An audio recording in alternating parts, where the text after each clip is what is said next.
Today's stories with a spark. Brazier from 8 p.m. weekdays on GB News. Join us for the political correction. We're here every Sunday to correct politics and put you, the people, back in charge. We talk about all areas of the United Kingdom, including Northern Ireland. Our debate goes way beyond the Westminster Village. It's about the real country. It's about your opinion. So please, we want you to tell us what you think. This is the political correction. Every Sunday morning from 10 a.m. here on GB News.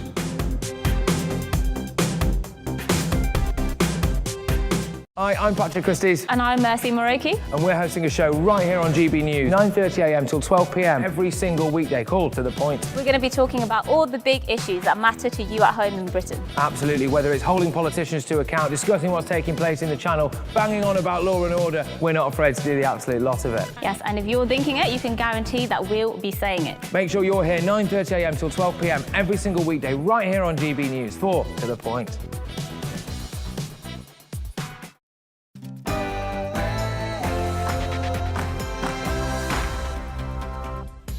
Hello and welcome to the Afternoon Agenda on GB News with me, Alex Phillips. Now, this show is all about your opinion and mine. It's not news as you know it, but discussion and debate on things that are or should be on your agenda. So with that in mind, here's what we'll be covering today on the Afternoon Agenda. Big business is urged to step up the fight against climate change at COP26. But unless we change our ways as consumers in a disposable culture, can we tackle the havoc wreaked by production? Plus, the Department for Health severs ties with Stonewall amid concerns over guidance on mixed-sex facilities. We'll speak to the MP who raised the issue in Parliament. And it may not be on the agenda of traditional news outlets today, but we need to talk about the European Union. As the EU plays tough with the UK, can murmurings of discontent in other countries be stifled? Can the EU survive? That's the agenda for the next hour. What's on yours? Email me, gbviews@gbnews.uk, or tweet me @gbnews. But first, it's time for the news headlines.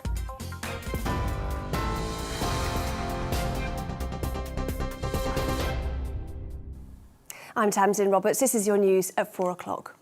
MPs have prevented the immediate suspension of Owen Paterson following a vote in the Commons. That's after a Standards Committee investigation found the Tory MP breached lobbying rules. MPs voted to approve an amendment to consider reforming the House of Commons standards system. Labour Deputy Leader Angela Rayner has described the result as a disgrace. The UK's financial companies have been given 2 years to submit their plans to achieve net zero targets. Rishi Sunak told the COP26 conference they'll be checked against standards set out by green industry leaders. The Chancellor says the role financial firms play will be vital in tackling climate change. 6 years ago, Paris set the ambition. Today in Glasgow, we're providing the investment we need to deliver that ambition. Everyone, everywhere, having fresher water to drink, cleaner air to breathe, better insulated homes in which to live. That's the vision we're asking you to commit to. That's the opportunity we're asking you to invest in. And that's the work that we're asking you to begin today. The head of South Western Rail has praised the driver involved in a collision near Salisbury on Sunday, saying his actions prevented a much more serious incident. Managing Director Claire Mann says the driver, who remains in hospital, reacted correctly under the circumstances. Investigators say the train ran 220 metres past a red signal before hitting another train. The driver attempted to apply the brakes, but the wheel slipped on the tracks and it didn't stop as it should. The British skipper caught up in the post-Brexit fishing row has appeared at a French court. Captain of the Scottish scallop dredger, Johnny Ward, says he hopes to go home soon. A decision will be made before midnight on whether his trawler will be released from Le Havre.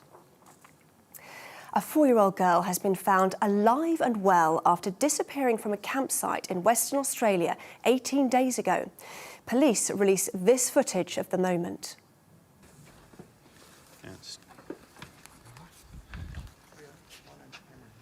Officers discovered Cleo Smith in a locked house in the coastal town of Carnarvon during a raid early this morning. She'd vanished from her family's tent. A man from the area is in custody. Research shows women diagnosed with breast cancer at a young age have a greater chance of it spreading to other parts of the body. A global study on the disease found those under the age of 35 appear to be more at risk than those aged 50 or over. Around 1,000 women in the UK die from secondary breast cancer every month. Spain has cancelled all flights to and from the island of La Palma because of heavy ash from an erupting volcano. Authorities on the Canary Island are telling people who live near it to stay indoors, and they've also halted school classes. The volcano has been spewing lava, ash and gases for more than 6 weeks. More than 7,000 people have been evacuated from their homes. Well, that's all for now. You're up to date. Now it's back to the afternoon agenda.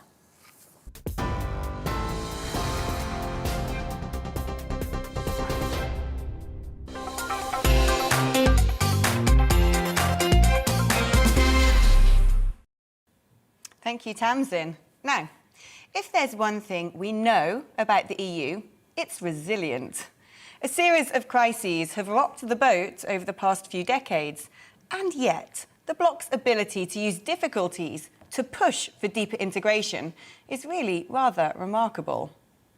For those like me who regard the European Union with disdain, to put it lightly, their removal of democratically elected heads of state, they're raiding the bank accounts of citizens in Cyprus, and their ransacking of the Greek economy through the imposition of eye-watering austerity measures to save the euro, plunging hundreds of thousands of families into abject poverty as the Athens sky was streaked with Molotov cocktails, was one of the most historically indecent acts of tyranny since the Second World War. Yet for its proponents, it was merely desperate measures for desperate times against member states that had for too long been economic basket cases. COVID is no different. With the pandemic sweeping the globe, the EU moved quickly to create a European Recovery Fund where all member states paid into central coffers for the Union to redistribute as aid alongside billions of borrowing. Free money? Well, hardly, especially if you are a net contributor. And all money borrowed must be repaid by 2058, creating complexities for the already tenuous euro. But there's another catch. The ERF comes with conditions, including the imposition of EU-wide rules such as pension reform, which is likely to agitate the gilets jaunes when the cent finally drops. It also leads me on to discussing Poland, which is having a monumental ding-dong with Brussels, withholding the cash unless Warsaw kowtow to European Courts of Justice demands over various social matters, particularly regarding LGBT rights, which Poland believes undermines the supremacy of its domestic courts. The bust-up, some say, is leading to an east-west divide, where Hungary is also accusing the EU of overstepping their position, while many Western states believe the two rogue members should be put on the naughty step. It is interesting to note that it's often the Balkans who push back against Brussels the hardest, pointing out that having left decades of communist bullying as part of the USSR, they do not want to become a satellite state of another top-down remote bureaucracy. Meanwhile, in France, Macron, rather posturing as Prince of the Empire, is getting his pantalon in a twist over post-Brexit fishing rights and talking tough in defence of the United States of Europe, while ex-Brexit negotiator, Monsieur No Cherry-Picking Michel Barnier has rather mis des bâtons dans les roues by demanding French concessions from European law as part of his bid to run as presidential candidate for Les Républicains. You couldn't make it up. Then, of course, there remains a rather bitter taste following the European Commission President's antics over the AstraZeneca vaccine. Hardly an edifying moment, as Ursula von der Leyen demanded the seizure of shipments leaving Italy, even though they were intended for the developing world, and tried to stop medicines going into Northern Ireland before being heavily chastised and revoking the demand within hours. The mask had somewhat slipped, leaving normally Europhile elements of the media shocked into silence. Yet, how quickly was this shameful episode seemingly forgotten? Of course, I was a Brexit Party MEP. Now, this is when I had the audacity to wave our national flag in the hemicycle, egged on, of course, by my colleagues, and was summarily smacked down for the offensive.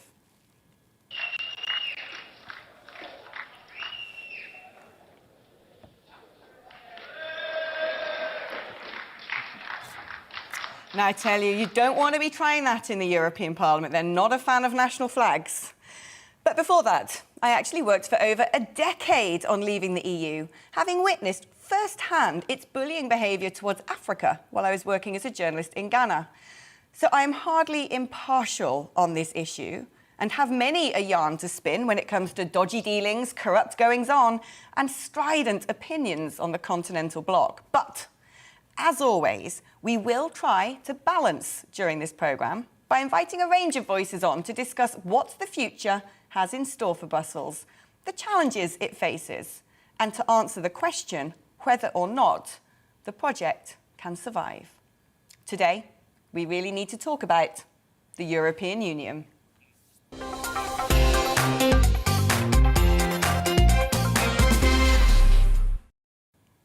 Well, let's talk now to Bruno Bonnell, who is a member of the French National Assembly, En Marche, which is the party of the French President Emmanuel Macron. Bruno, delighted to have you back on again. Where do you see the future of the EU going? Are you confident that the project has the resilience to survive?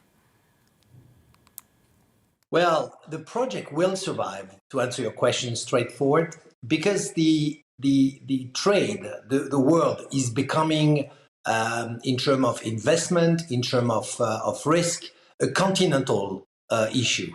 And when you compare the power of every single country to huge, territories like the US, China, or India, you know that we have to gather all the forces of Europe to really match the necessary investment for research, development, progress, and for all the future trends like space, exploration of the ocean, or medicine. I mean, we need Europe to really be stronger together. Do you ever worry that perhaps the European Union is too ambitious and wants to expand into too many areas? It was surprising for many Brexiteers to hear Michel Barnier talking about France repatriating certain rights from the European Courts of Justice. Is his view shared by many people in France? Well, I'm, as you know, I'm not totally of the party of Michel Barnier, but I respect the fact that he's a strong European-minded person. And the fact is, when you talk about ambition, it is the question: what is the ambition of the future? The ambition is to balance progress and social progress. The ambition is not just to think about one single country isolated from the world, but really as a group of people sharing a common vision. Where I agree with you is that sometimes Europe is summarized to Brussels administrations. Sometimes Europe is summarized to paperwork and constraints and norms, when effectively the reality of Europe should be the gathering of energy to really show to the world that we're still there with our inventors, with our power of creation, of jobs. And that's what is a shame right now, is that sometimes it's only seen as, a massive administration constraining the different territories. Do you ever think there is a conflict of interest between what the EU wants and what France wants? Well, no, I don't think so. I think that France is definitely run by a president who is a true European at heart. And I don't see what kind of conflict of interest we could see here. Sometimes you see some countries, like you mentioned, Poland, where people locally are trying to go off-road. But you can't have both. I obviously disagreed with the Brexit, but we respected the choice that the UK people made and through this referendum. And now at least it's clear. And they don't sit on a fence where they can have both worlds. Either you're in Europe with all the problem and issues, or you're out of Europe like you are. And then we face a different, situation point of view. But as long as you're part of Europe, you play the European rules. Are there ever things that you wish that France took control of domestically, whether it be immigration, whether it be elements of managing finances and not leaving that to, say, have the euro tethered more to the interest rates of Germany? Or are you quite happy with the position of France in the European Union? Well, I am, because the subject you mentioned are European-wide. I mean, we cannot expect, building walls around France or even around UK at the size and the magnitude of migration that we'll see in the next 50 years. We know that for climate reason, for economical reason, we have a huge pressure, and only Europe can answer those investments necessary to avoid this massive immigration. Again, pretending that with our 67 million people, we could, and our economy, we could solve those massive issues, it's just a dream. And that's why we need the size of Europe. It's one case where actually small might be beautiful, but big is much more efficient. And what do you want the European to do in the future? Would you like it to gain more competencies? Would you like it, for instance, to have an EU army and have conjoined foreign policy? Would you like more countries to become member states? That's a real question. I mean, when we talk about the issue of the army, that's a real question. Right now, what is the reality of the army within our territories? It's partnership. We do have, for instance, a massive partnership with the army from the UK and the army from Spain and the French army, and they work together. So why not extending this concept to a European-wide army? Maybe with different rules. Maybe it should be one commanding, bureau, but maybe a delegation and a collaboration. But knowing that we depend on external forces for our own protection is a true question to ask. And I think that avoiding this question is definitely not accepting that Europe one day should be one sole territory protected at its border by a common and joint force from the different territories. But do you not worry that perhaps what you are describing, when the European Union finally has joined up foreign policy, which, as you would be well aware, it'd be very difficult to allow member states vetoes with foreign policy because you'd never make a decision. Does that not end up the final brick in the wall of creating the United States of Europe and risking the loss of France as a sovereign nation forever?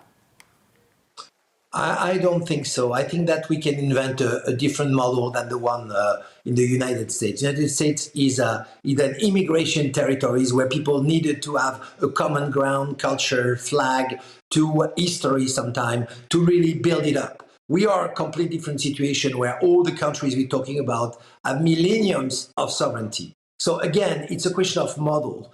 Instead of copying what exists, we should invent this kind of merger of interest, but total distinction of culture and sovereignty. And I'm sure that by realizing that all this investment necessary for those big challenges of the future, you mentioned migration.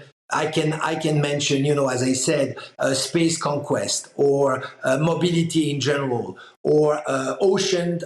We see with the fishermen right now the discussion about the territories on the fishing territories, but we have all the exploration of the ocean coming. So all these massive challenges should be financed by a much stronger base than just an insulated country at this stage. Now, Bruno, it's always lovely having you on. I don't know if you're aware, I'm a huge Francophile and a Francophone, but we will do this interview in English, of course. I couldn't let you go without talking to you about Brexit. Our row over fishing, it started to get very, very heated at one point. It seems to have reached a bit of a détente, albeit temporary.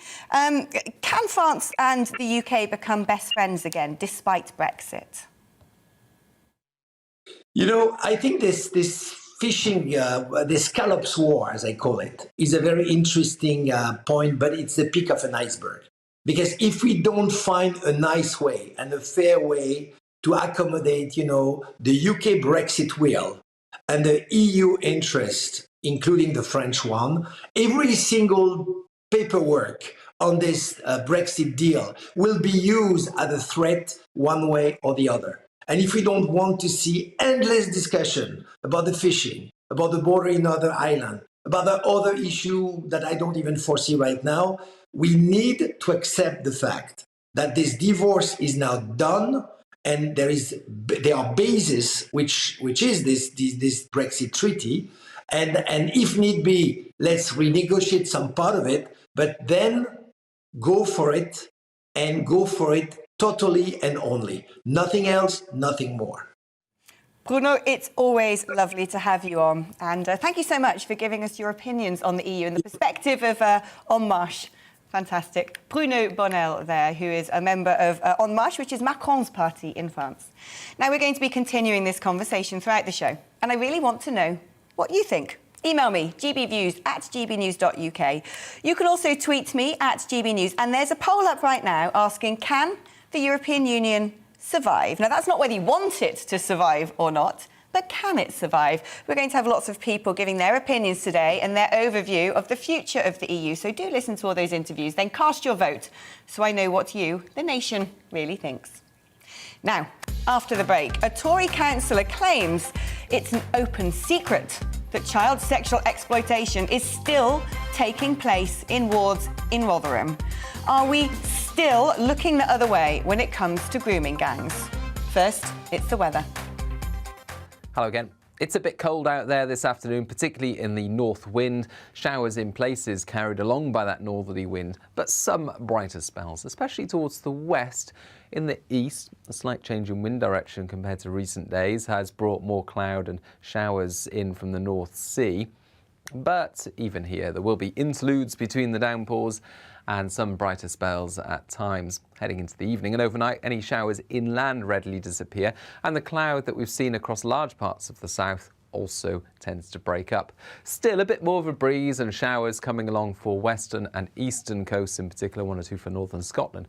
Where that happens, it will stay frost-free. But inland, still a bit of a breeze, so not a widespread frost, but a touch of frost in some sheltered spots across England and Wales, and more isolated across parts of southern and central Scotland. Although here it could be -4, -5 Celsius in 1 or 2 spots first thing. Nevertheless, despite the chill, plenty of sunshine actually across much of the UK. A sunnier day on the whole compared to today. Still some showers feeding into the North Sea and the Irish Sea coast, but fewer compared to recent days. And inland, mostly it's just sunny and dry.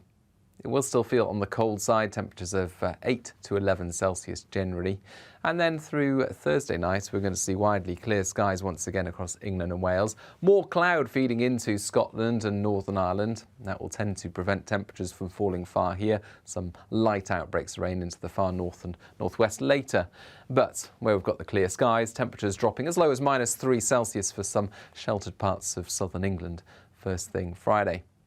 So a proper frosty start in the south first thing Friday, but plenty of sunshine, and actually it remains a largely bright and dry day in the south, whilst some thicker cloud arrives into the north and some patchy rain in the far northwest. More unsettled in the northwest on Saturday and Sunday.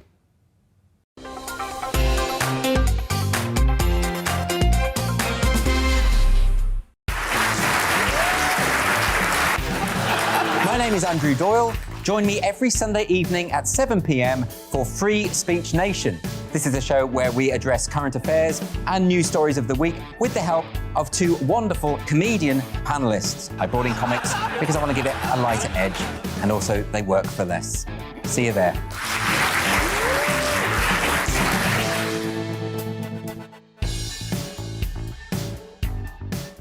I'm Colin Brazier. I've reported from more than 70 countries around the world, covered wars from Afghanistan to Iraq, from Lebanon to the Balkans. I'm trying to bring that experience, that feel for events, to the studio. And something else, I'm ready to give an opinion. Today's stories with a spark. Brazier from 8 p.m. weekdays on GB News. Join us for Political Correction. We're here every Sunday to correct politics and put you, the people, back in charge. We talk about all areas of the United Kingdom, including Northern Ireland. Our debate goes way beyond the Westminster Village. It's about the real country. It's about your opinion. So please, we want you to tell us what you think. This is Political Correction. every Sunday morning from 10 a.m. here on GB News.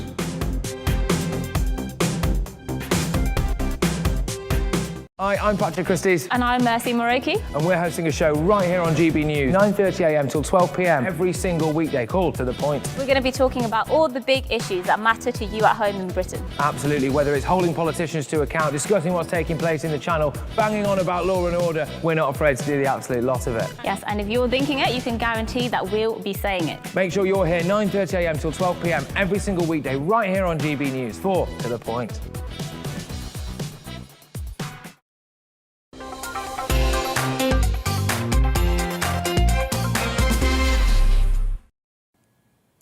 New claims have been made about multiple cases of children being sexually exploited in Rotherham, with allegations that the police and council officials aren't taking the problem seriously.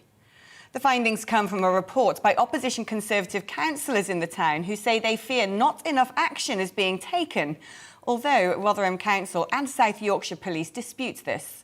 In 2014, the J report found numerous failings by police and council officials between 1997 and 2013, which led to 1,500 girls being abused, with many cases still being prosecuted today.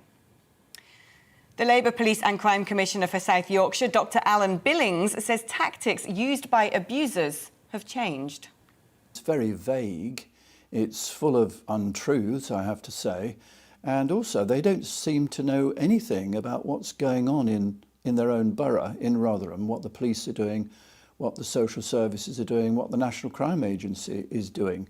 So I'm just amazed that anyone should be taking this seriously. It's a serious matter, but this is not a serious document. Our Yorkshire and Humber reporter, Kevin Larkin, is in the village of Rawmarsh in Rotherham for us now. Kevin, you're with Emily Barley, the Conservative opposition leader on Rotherham Council. Yes, good afternoon, Alex. That's right. Emily Barley is the author of the report, which has been released today. Emily, I guess just to begin with, can you tell us what you found and how you gathered this intelligence? Yeah, so before the local elections in May, we heard quite a lot of persistent rumours that CSE was still a problem in Rotherham. So after the elections, we sort of set out to investigate and find out what was going on. We spoke to a lot of members of the community, people who live in Rotherham, people who run or own businesses in Rotherham. We spoke to people who work with children, youth workers and people like that. And what they told us is that CSE is still going on, and they gave us some specific examples of where and what. And what happened when you provided that information to Rotherham Council and South Yorkshire Police as you did? So for the most part, as far as we know, nothing happened. A lot of the times the things that we sent in weren't even acknowledged. There were a couple of occasions that something was done. So there's one example where the police said they'd investigated something, but they'd actually gone to the place we'd pointed out at 6 o'clock in the evening rather than after 10 at night, as we'd suggested. There was another case where we identified a child that was at risk, and it took sort of 3 months of nagging the council and being passed around lots of different people until anything was done about it. And Dr. Alan Billings, South Yorkshire Police and Crime Commissioner, has said your report is vague. The intelligence you provided wasn't concrete enough for the police to act on, and that your report was, in his words, full of untruths. I just wonder what you make of that. He also said that you don't know what's going on in the borough in terms of the work being done by the authorities. It's really disappointing to hear Dr. Billings say that. I don't think there's anything really vague about pinpointing a specific location at a specific time in the evening where girls are being picked up by older men. I don't think that's very vague. Also, you know, we've given everything that we can, that we've got. We're dealing with a problem where people are very reluctant to talk to anybody about what they're seeing. They're really worried about it. So yeah, vague, I don't really accept that. And untruths, no, that's wrong as well. And tell me what is going on the streets of Rotherham that you've heard in these reports. Describe, you know, what the situation is, what's happening. So we're hearing all the way through from things that look like grooming, so older men buying things like ice creams for children, giving them mobile phones, things like that, through to girls being picked up and taken to different places. We've heard reports of locations that we're told girls are being sold for sex from. These all have been reported to the police. And then on the other end, we've heard from youth workers and people who work with children, that they're dealing with traumatised kids who have been through really awful stuff. And one of the things we've heard is that this could have been resolved privately. South Yorkshire Police say they invited you to join their group that looks at all of this intelligence. Why did you go public? Because shouldn't this have been solved behind closed doors? Are you politicising this? Are you potentially putting some investigations at risk here? First of all, we've been really careful not to publish any information. You'll notice I haven't said the locations on camera. We've been careful not to do that because we don't want to jeopardise any investigations. It would be great to go along to the meeting with the police. That would be lovely to see the internal workings of that.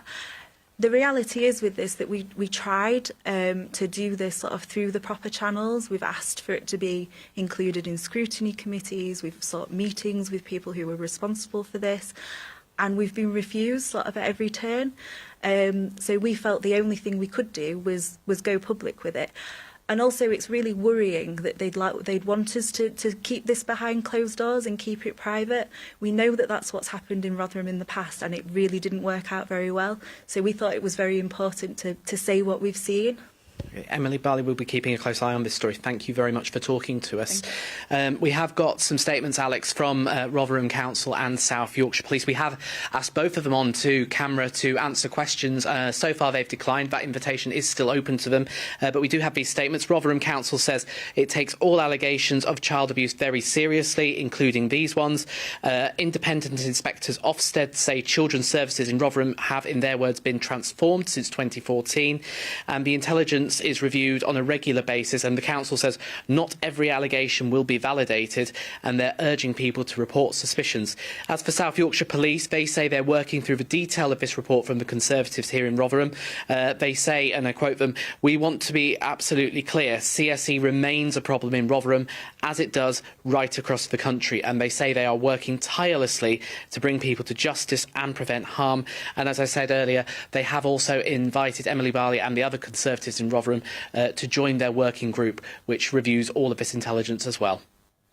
Kevin, thank you so much for giving us an update on that really upsetting story to hear. Now, after the break, as big business is urged to step up in the fight against climate change, should our increasingly disposable consumerist culture also weigh on our consciences? First, let's get a roundup of the news headlines with Tamsin.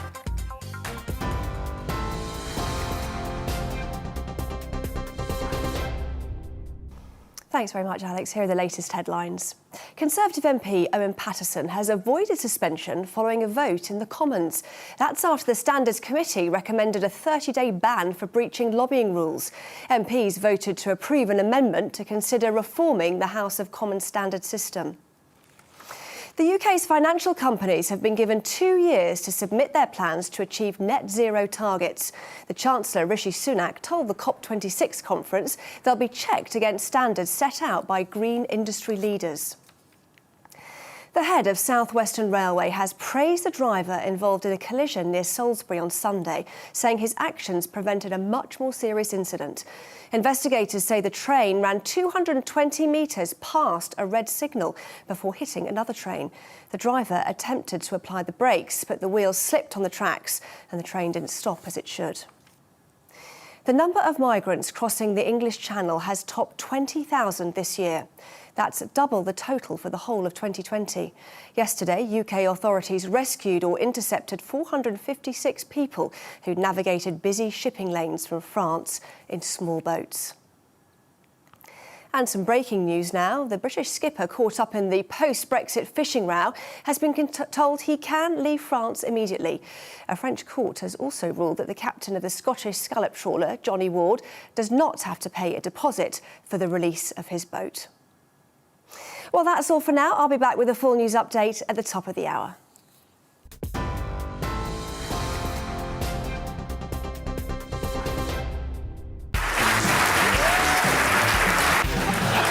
My name is Andrew Doyle. Join me every Sunday evening at 7 p.m. for Free Speech Nation.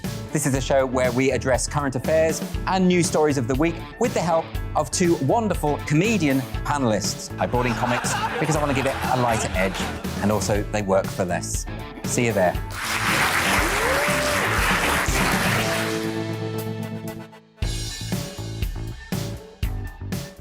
I'm Colin Brazier.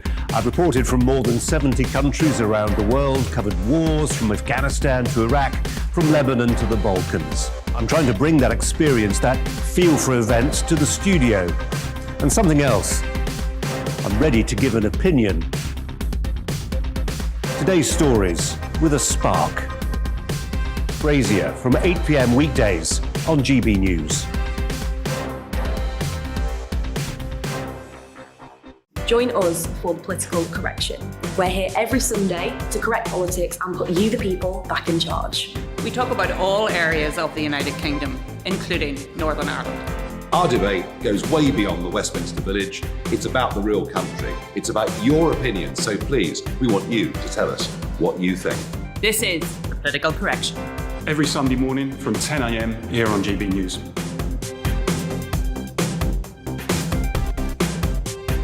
Hi, I'm Patrick Christie's. And I'm Mercy Moroki. And we're hosting a show right here on GB News, 9:30 a.m. till 12 p.m. every single weekday, called To The Point. We're going to be talking about all the big issues that matter to you at home in Britain. Absolutely, whether it's holding politicians to account, discussing what's taking place in the Channel, banging on about law and order, we're not afraid to do the absolute lot of it. Yes, and if you're thinking it, you can guarantee that we'll be saying it. Make sure you're here 9:30 a.m. till 12 p.m. every single weekday, right here on GB News for To The Point.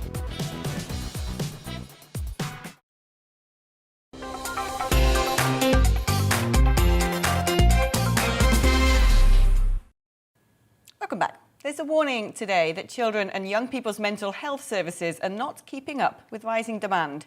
Ministers have been urged to create a financial recovery package to help community organisations that are facing significant financial challenges worsened by the pandemic.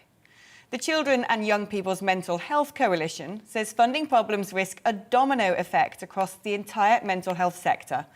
Our East of England reporter Amelia Harper has more on this. Specific 240 mental health groups are in this and have contributed and spoken as part of this coalition report, and they have brought that warning forward this morning. And essentially what that report says in summary is that the mental health services for children and young adults are facing significant financial challenges, which has been exacerbated by the pandemic. We know the pandemic has made a lot of things worse for a lot of people.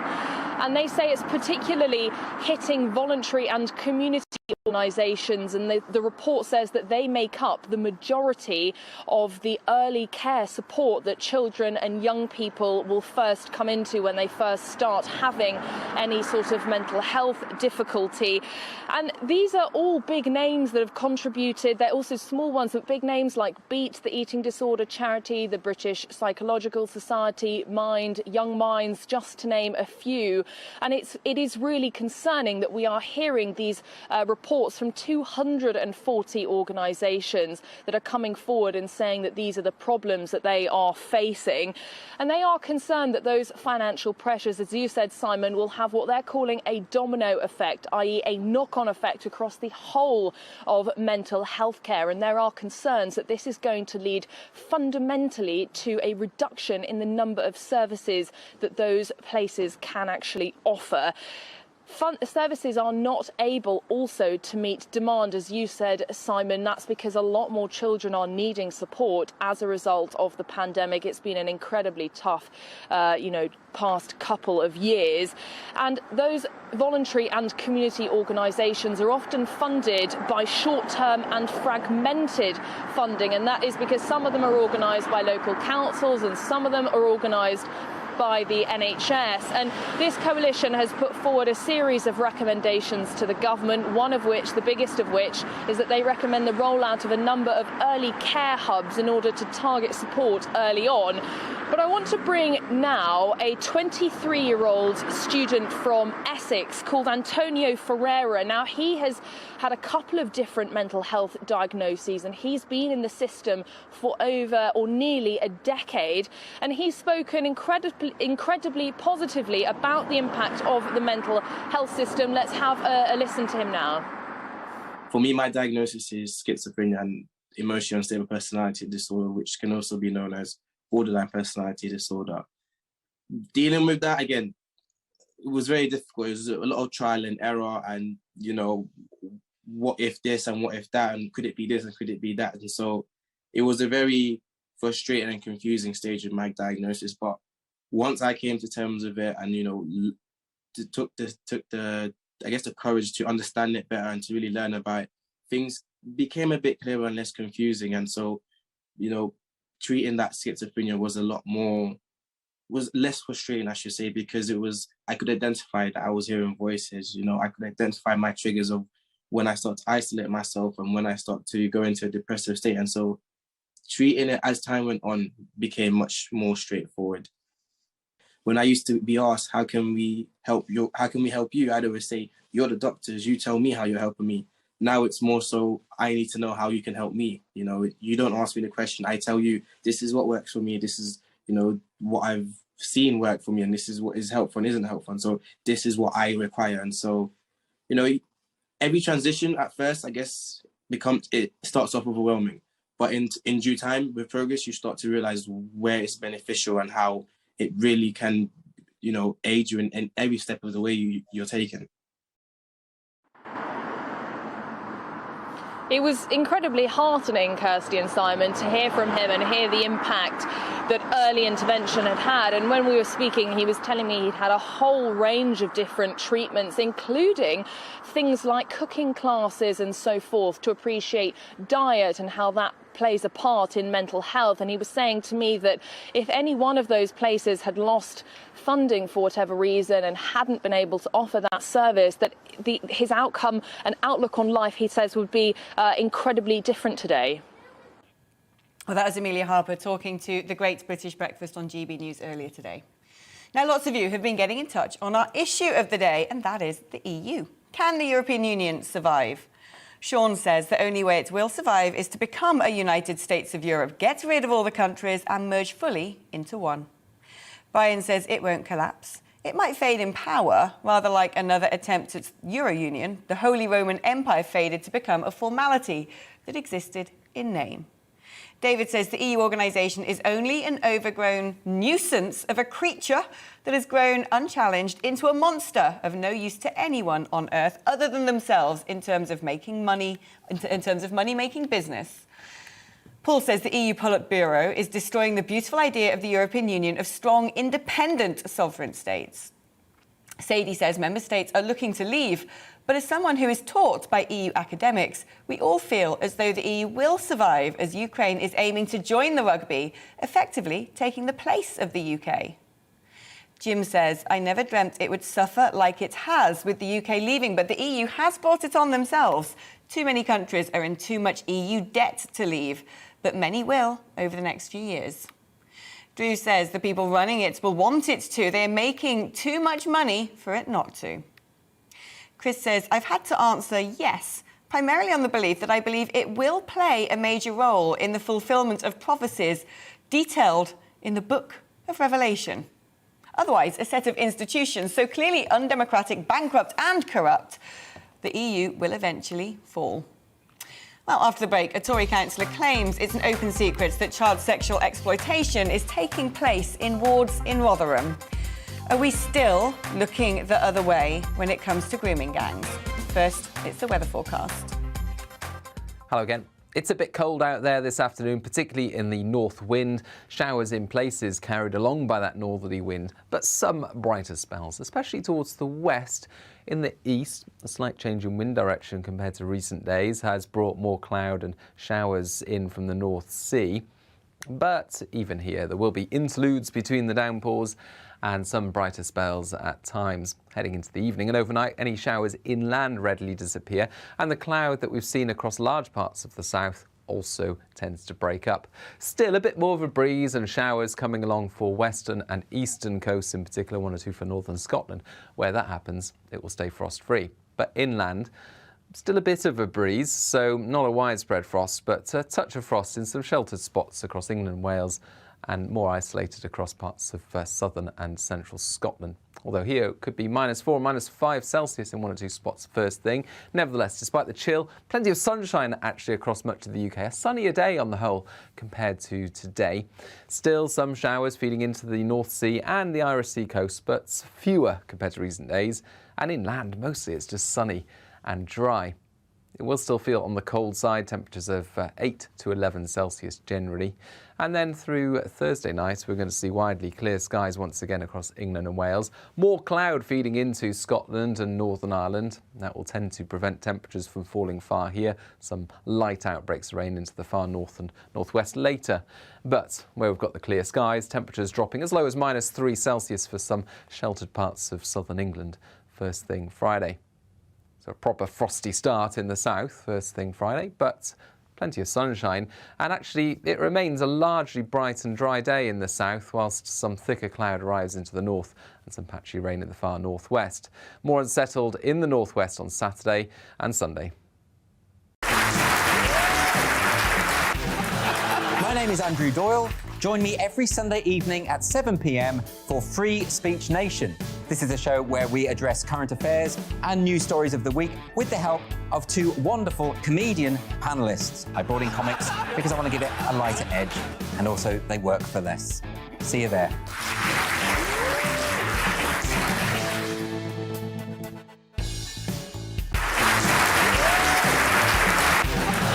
My name is Andrew Doyle. Join me every Sunday evening at 7 p.m. for Free Speech Nation. This is a show where we address current affairs and news stories of the week with the help of two wonderful comedian panellists. I brought in comics because I want to give it a lighter edge, and also they work for less. See you there.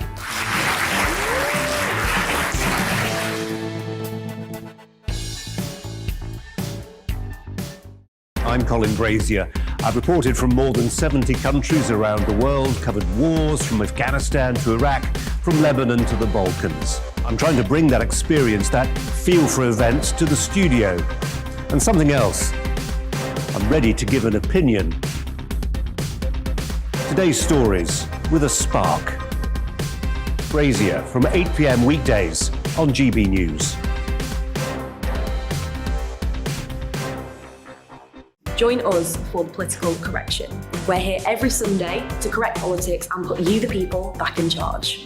We talk about all areas of the United Kingdom, including Northern Ireland. Our debate goes way beyond the Westminster Village. It's about the real country. It's about your opinion. So please, we want you to tell us what you think. This is Political Correction. Every Sunday morning from 10 a.m. here on GB News.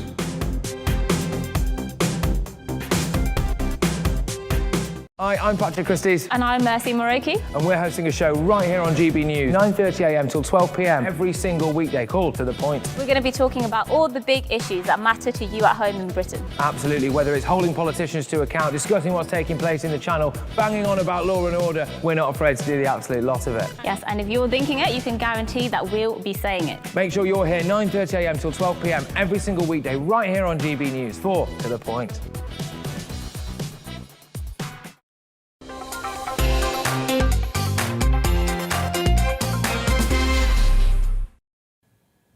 Welcome back. The deal, once described as oven-ready, still seems to be baking as the Northern Ireland Protocol issue continues to make headlines and is far from being resolved. The new post-Brexit arrangement was introduced to help prevent checks along the border between Northern Ireland and the Republic of Ireland, but the deal still leaves many questions around where Northern Ireland sits when it comes to pharmacology. Here's Northern Ireland reporter Dougie Beattie. 26. The deals that may be done there. This is an international deal, the protocol that was done just months ago, and already we're having real problems in this part of the UK trying to sort out the mess that is the Northern Ireland Protocol. The main one now is a subcommittee with the House of Lords that looked at drugs coming into Northern Ireland, pharmaceutical products, and how they were going to make it in here without any European legislation on them. Now, this part of the UK is controlled by UK legislation, but now it's having EU legislation put upon its drugs. And the problem being here is drugs that are basically copies, if you like. If you go to Tesco's, you can buy paracetamol off the counter, and it is in a lovely box. It's marked paracetamol, and it is a trade product. But if you go down below that, you can buy Tesco's product or Asda product. They're made by that particular company under licence, and they're probably about 30p. Those products also make their way into the prescription chain, and they're things like warfarin, heart products, epileptic drugs, antidepressants, and they are all now having to find a domestic licence, and that licence is an awful lot of money for a very small community, and basically they're not going to be economically viable to bring them in. So those drugs companies have said that they are stopping a lot of those products coming into Northern Ireland, and I spoke to two of the political players yesterday trying to deal with this. The border in the Irish Sea continues to cause problems for Northern Ireland. This time it's health that's under the microscope. Well, I think it is a very serious matter that we don't have the same level of access to drug treatments as we did, and there is one reason for that, and that is the Northern Ireland Protocol. I think it is wrong that the EU imposed these restrictions in a way that is limiting access to health care for citizens in Northern Ireland. There is absolutely no threat to the EU single market of drug treatments coming into Northern Ireland for personal use by people in Northern Ireland. And I think we really need to see an urgent end to this nonsense. Drugs companies with domestic licences will face high costs to bring non-branded goods into Northern Ireland. The protocol decrees that the other part of this United Kingdom, GB, is a third country, a foreign country. And whereas up to now we've been part of the same regulated medicine market and able to avail of the same cheaper medicines than are available elsewhere in Europe, now, because we're part of the EU single market, we're subject to all the restraints and all the impositions and all the costs of the EU medicine market. Prescription drugs that are used for heart problems alongside depression, epilepsy and diabetes are all under threat after the standstill period ends. Well, what we do know is that there are vital drug treatments right now that aren't getting through because of the protocol. Therefore, that is something I want to discuss with the Minister of Health. I want to identify where the difficulties are. I'm going to go back to the government and I want to know what action is going to be taken, because the government does have the power to take unilateral action where this kind of situation exists, and I expect them to do that. This all puts added financial pressure onto an already stretched NHS. Well, it will mean it is no longer a national health service with all similar drugs and medicines available across the UK. There will be a second-rate health service in Northern Ireland, whereby some medicines available in GB are not available here, or if they are at exorbitant prices. And, on our supermarket shelves, we can all buy relatively cheap branded versions of various medicines. That will cease because those companies will find it impossible and prohibitive to even import those to Northern Ireland. So the loser in all of this will be the patient and the customer in Northern Ireland. Well, you can see from that report it is causing problems, and the EU say that they have put a part in this agreement called the NOM agreement. But the drugs companies are very clear. Business needs clarity, needs regulation, and needs to know what it's working towards, and the NOM agreement has too many holes inside it. Now, the protocol itself is causing problems in Northern Ireland. We know that over different matters. There was some low-level violence here on Monday night, and I did ask the Alliance MP Stephen Ferreira to come on and speak to us. He's calling for the rigorous implementation of the protocol, and I also asked the UUP's Health Minister Robin Swan to come on, but both declined. Well, that is a story that is yet to seek its conclusion. I think we'll be talking about that for some time more. And sticking with post-Brexit UK-EU scuffles, the skipper of a British vessel, which has been held in France amid the row over post-Brexit fishing licences, has said he hopes to be able to go home soon. John D. Ward, captain of the Scottish registered scallop dredger Cornelis Geert-Jan, appeared at the Court of Appeal in Rouen on Wednesday. A decision will be made before midnight on whether to release the vessel from Le Havre, as well as the size of the bail.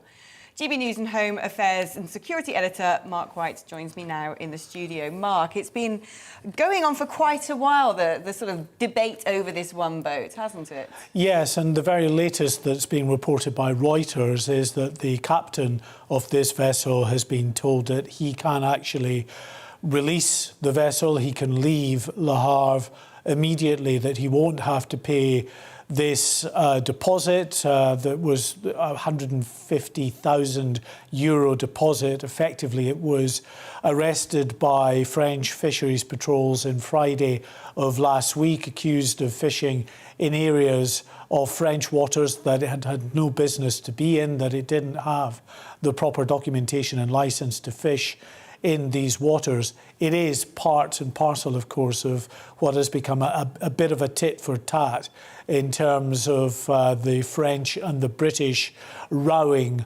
over the fishing licences that have been issued post-Brexit. Now, France, you'll remember, right up until Monday of this week, was threatening that there was going to be significant retaliation, that they were going to slow down the ports and border operations in their main ports to the United Kingdom and from the United Kingdom. So for the likes of Boulogne and Calais, Dunkirk and others, there would be more stringent, they were saying, customs and border checks that could really have had the result of snarling an awful lot of traffic, freight trying to get to the UK from France up for a while.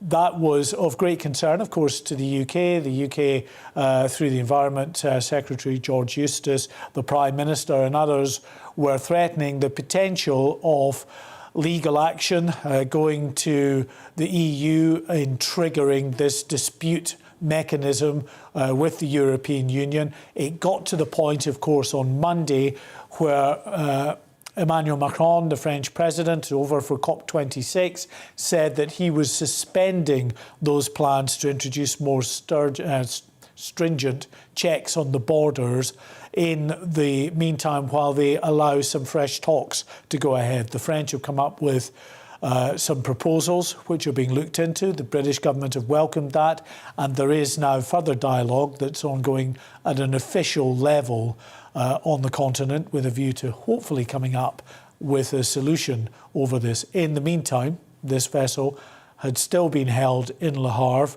The captain of the vessel went to court today.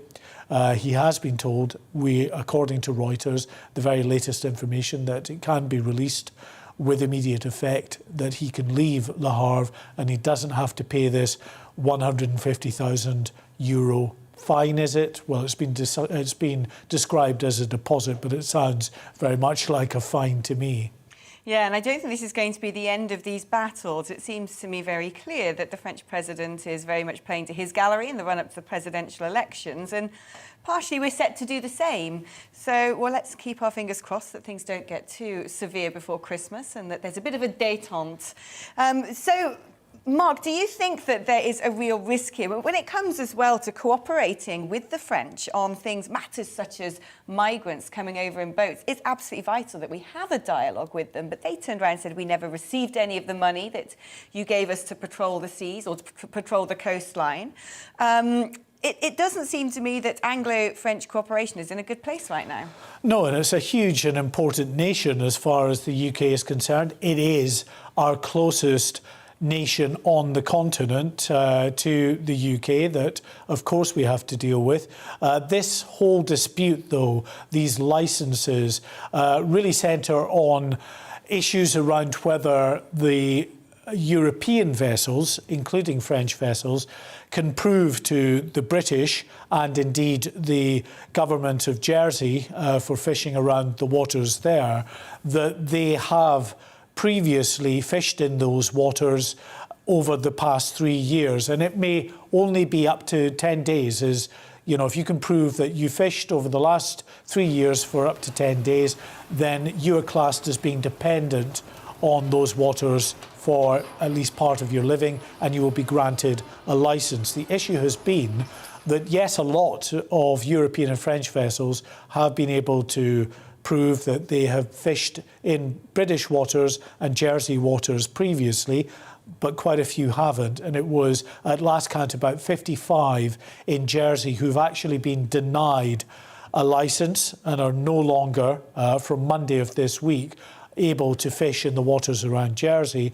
And it was about 70 odd. It may have reduced slightly to nearer 60 for fishing in those UK waters as well. Although, having said that, hundreds of licences have been handed out to the French and other European fisheries. The French are crying foul. They say that this is completely unfair, that the British are just, and the Jersey government are just rewriting the rules to set themselves. The UK government and the government in Jersey say that's absolutely not true. We're sticking to the letter of the post-Brexit trade agreement on fishing with regard to these licences. So, no, it didn't seem like there was any sort of way through this. Both sides were fairly entrenched, but Emmanuel Macron announced on Monday that they had some new proposals that might find a way out of this current very difficult dispute.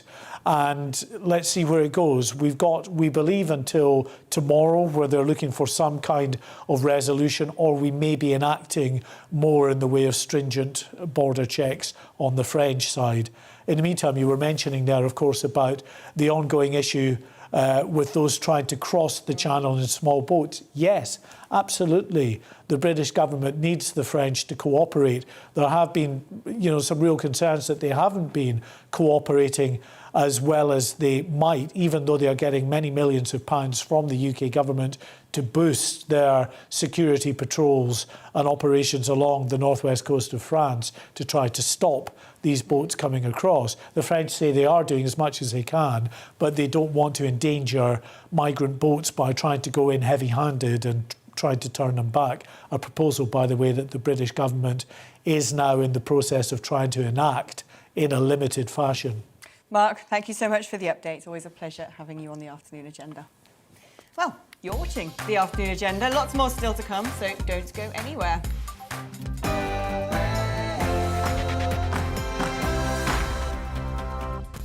Hello and welcome. If you've just joined the afternoon agenda, I'm Alex Phillips, and this show isn't news as you know it, but discussion and debate on things that are, or really should be, on your agenda still to come this hour.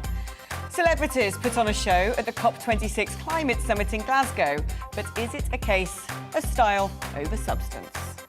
Prince Andrew's lawyers attempted to get his case over sexual abuse allegations dismissed at a pre-trial hearing takes place in the United States. We're going to be getting you the latest on that.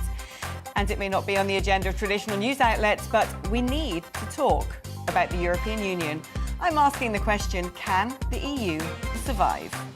That's the agenda for the next hour. What's on yours? Email me, gbviews@gbnews.uk, or tweet me @gbnews. But first, it's time for the news headlines.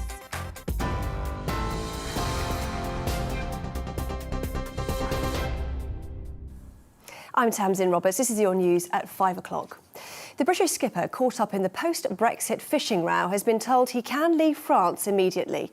A French court has also ruled that the captain of the Scottish trawler, John D. Ward, does not have to pay a deposit for the release of his boat.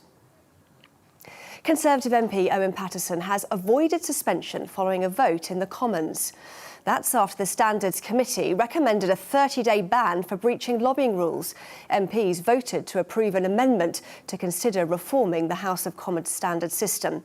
Labour Deputy Leader Angela Rayner has described the result as a disgrace. The UK's financial companies have been given 2 years to submit their plans to achieve net zero targets. Rishi Sunak told the COP26 conference they'll be checked against standards set out by green industry leaders. The Chancellor says the role financial firms play will be vital in tackling climate change. 6 years ago, Paris set the ambition. Today in Glasgow, we're providing the investment we need to deliver that ambition. Everyone, everywhere, having fresher water to drink, cleaner air to breathe, better insulated homes in which to live. That's the vision we're asking you to commit to. That's the opportunity we're asking you to invest in. And that's the work that we're asking you to begin today. The head of South Western Rail has praised the driver involved in a collision near Salisbury on Sunday, saying his actions prevented a much more serious incident. Managing Director Claire Mann says the driver, who remains in hospital, reacted correctly under the circumstances. Investigators say the train ran 220 metres past a red signal before hitting another train. The driver attempted to apply the brakes, but the wheels slipped on the tracks and the train didn't stop as it should. The number of migrants crossing the English Channel has topped 20,000 this year. That's double the total for the whole of 2020. Yesterday, UK authorities rescued or intercepted 456 people who had navigated busy shipping lanes from France in small boats. Football fans have been paying their respects to former Scotland boss Walter Smith in Glasgow. Thousands of people gathered outside the Ibrox Stadium to see the funeral cortege go by. The ex-Rangers and Everton manager died last week at the age of 73. Research shows women diagnosed with breast cancer at a young age have a greater chance of it spreading to other parts of the body. A global study of the disease found those under the age of 35 appear to be more at risk than those aged 50 or over. Around 1,000 women in the UK die from secondary breast cancer every month. A 4-year-old girl has been found alive and well after disappearing from a campsite in Western Australia 18 days ago. Police released this footage of the moment. Yes.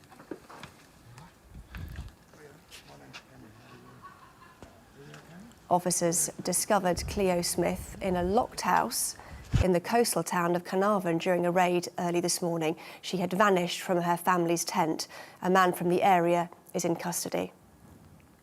Spain has cancelled all flights to and from the island of La Palma because of heavy ash from an erupting volcano. Authorities on the Canary Island are telling people who live near it to stay indoors. They've also halted school classes. The volcano has been spewing lava, ash and gases for more than 6 weeks, and more than 7,000 people have been evacuated from their homes. Well, that's all for now. I'll bring you the latest headlines in half an hour. Until then, it's back to Alex and the afternoon agenda.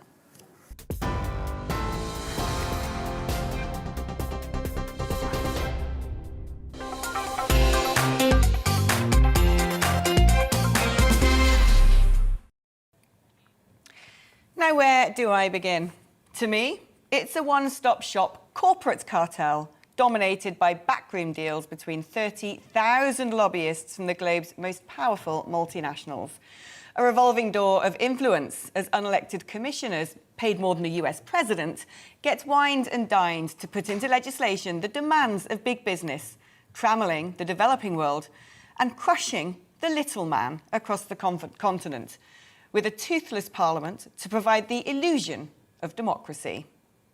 A once pragmatic concept as a trading bloc that has taken on so much power over the decades, it has evolved into a bureaucratic behemoth most concerned with its own existential purpose and further empire building than working on behalf of its 500 million citizens. But to its advocates, it's a source for good, a necessary conglomerate in a globalised world, giving strength in numbers to its members to face down Russia and China, to maintain continental peace following 2 world wars, with a progressive social agenda to make Europe an inclusive and conjoined place, elevating the poorest countries through the redistribution of wealth and industry. The truth probably lies somewhere in between, I admit. So, now we're out, then what?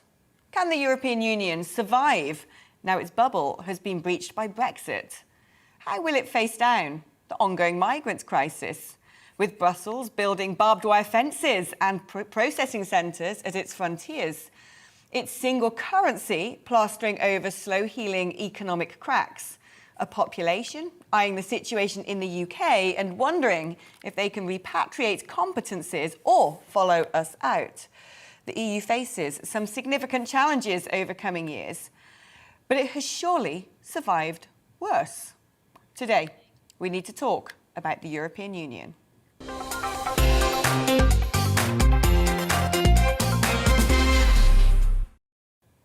Well, for my first guest, we cross over to Italy and speak to Marco Zanni, who is a member of the European Parliament and president of the Identity and Democracy Group of Eurosceptics. Marco, lovely to have you on my programme. Now, I know your opinions on the European Union, but for my audience, where do you see the major problems with the European Union lie?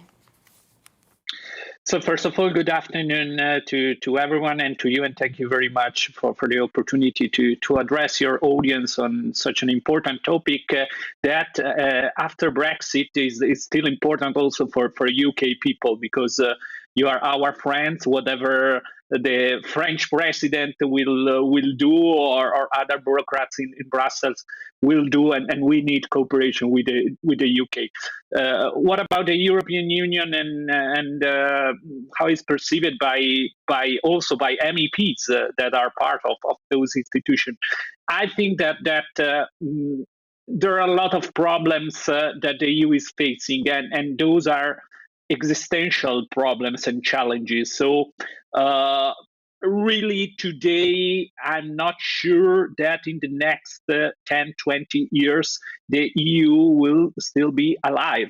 And that's clearly something that is going beyond Brexit. Brexit showed that there is a way out. And I think that the UK showed perfectly that there is an alternative to the TINA rhetoric that EU bureaucrats are using to, let's say, to justify more centralization in Brussels. What is TINA rhetoric?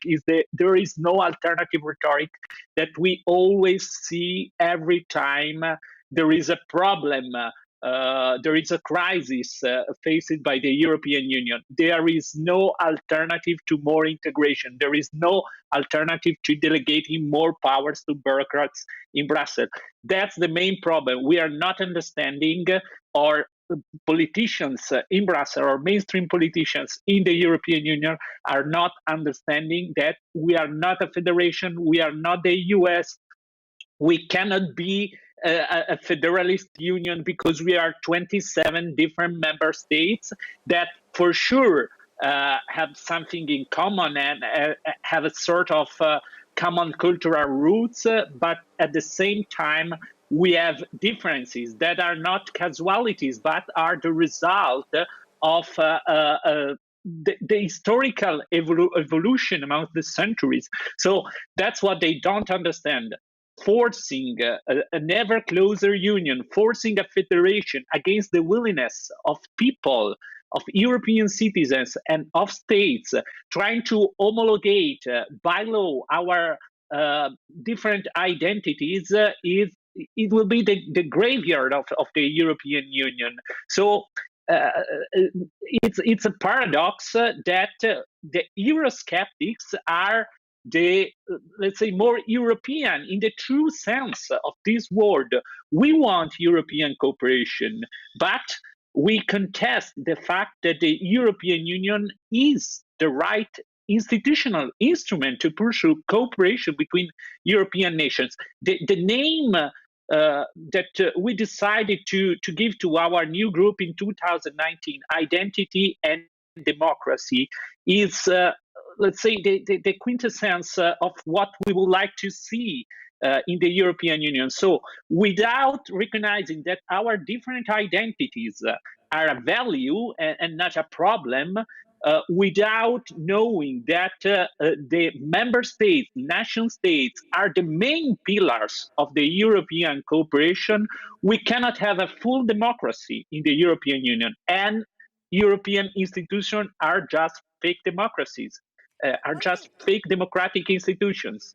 One thing I really want to talk to you about, because it's something that not a lot of people understand if they haven't been in the European Parliament. And of course, I was an MEP, and you got many a standing ovation from me when you made your speeches. A lot of people, a lot of ordinary citizens have never heard of the cordon sanitaire.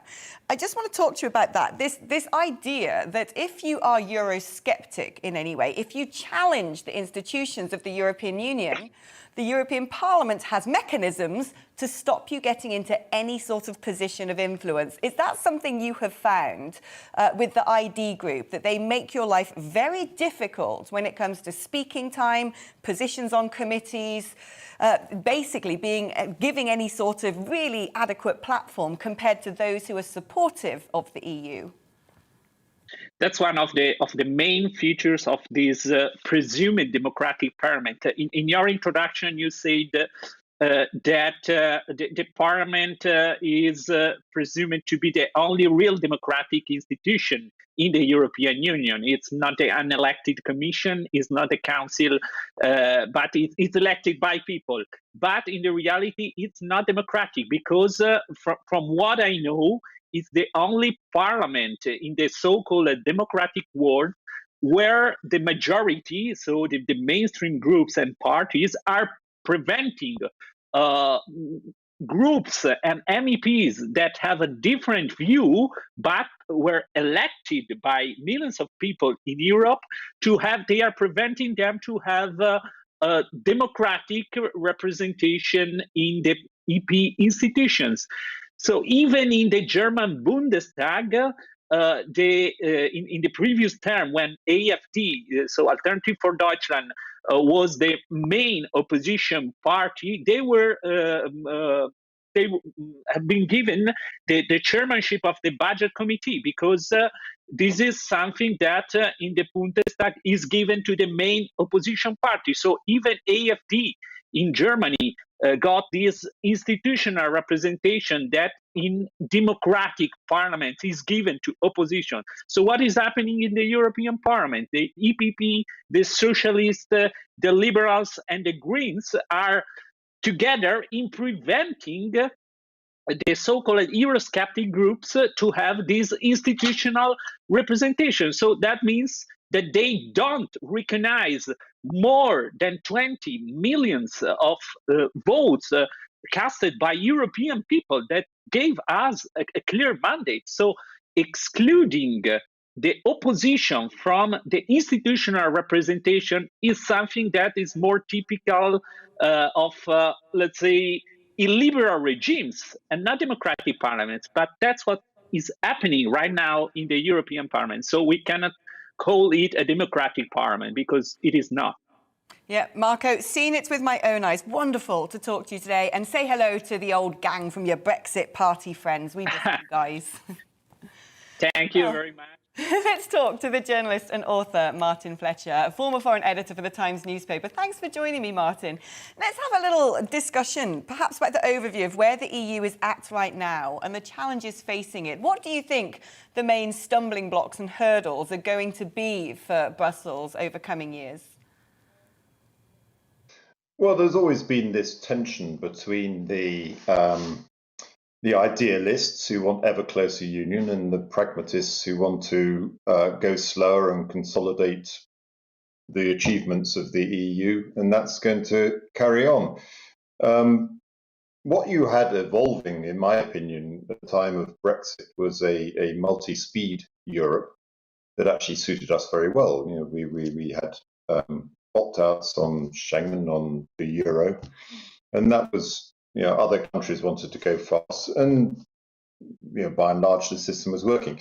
The big hurdle now, of course, is, or the big problem, the big challenge is what to do about Hungary and Poland, both of which have decided they want to be in the club, but they don't necessarily want to play by its rules, and that is, you know, the problem that the EU has to sort out. In terms of other things, I mean, if you were to give the euro a health check, the EU has, of course, set up its European Recovery Fund and is going to be borrowing hundreds of billions for that to be repaid by 2058. Can cracks in economies, such as the southern Mediterranean countries, can they be papered over? Can the euro retain resilience?